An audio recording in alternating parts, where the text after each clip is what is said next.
ajarkanlah Tuhan.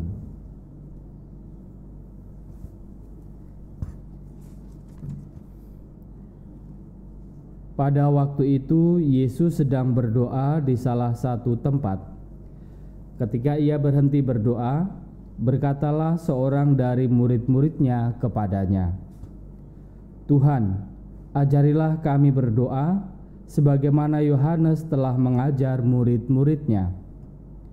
Maka Yesus berkata kepada mereka, "Bila kalian berdoa, katakanlah, Bapa, dikuduskanlah namamu, datanglah kerajaanmu, berilah kami setiap hari makanan yang secukupnya, dan ampunilah dosa kami, sebab kami pun mengampuni yang bersalah kepada kami, dan janganlah membawa kami ke dalam pencobaan." Demikianlah sabda Tuhan. Terpujilah Kristus.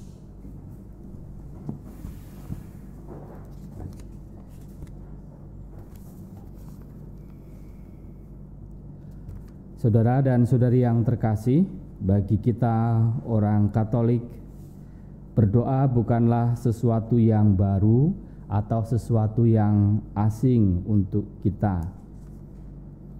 Karena dalam banyak kesempatan biasanya kita akan berdoa, mulai dari sebelum dan sesudah bangun tidur.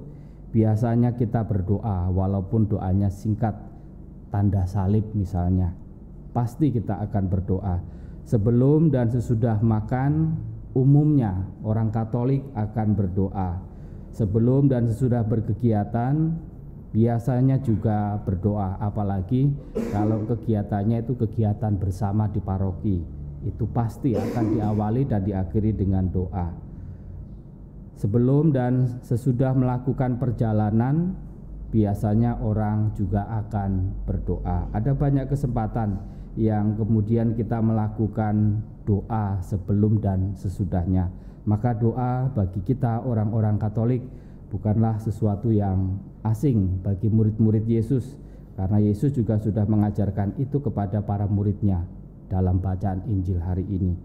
Maka saudara dan saudariku yang terkasih, doa bagi kita dalam permenungan saya, wujud doa juga biasanya juga macam-macam. Ada doa permohonan, ada doa ungkapan syukur, dan itu bisa kita temukan biasanya kalau misa, ada intensi misa, biasanya ada doa permohonan dari keluarga si A, dari keluarga si B, memohon ini, memohon itu.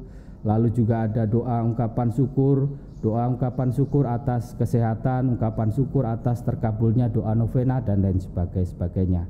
Nah, doa itu menjadi ungkapan permohonan, juga menjadi ungkapan syukur. Maka dari sana kita boleh belajar lewat doa-doa yang kita lakukan, yang sudah Tuhan Yesus ajarkan lewat doa Bapa kami.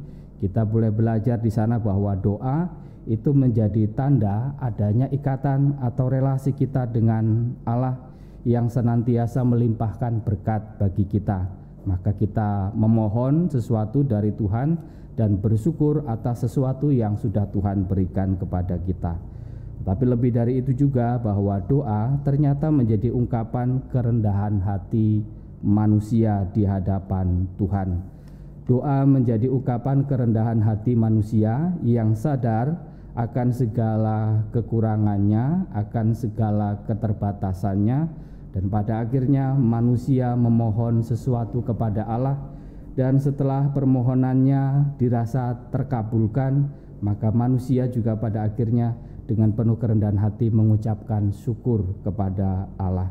Maka saudara dan saudariku yang terkasih, hari ini para murid meminta pada Tuhan Yesus diajarkan untuk berdoa, dan Tuhan Yesus memberikan doa Bapa kami yang lebih singkat.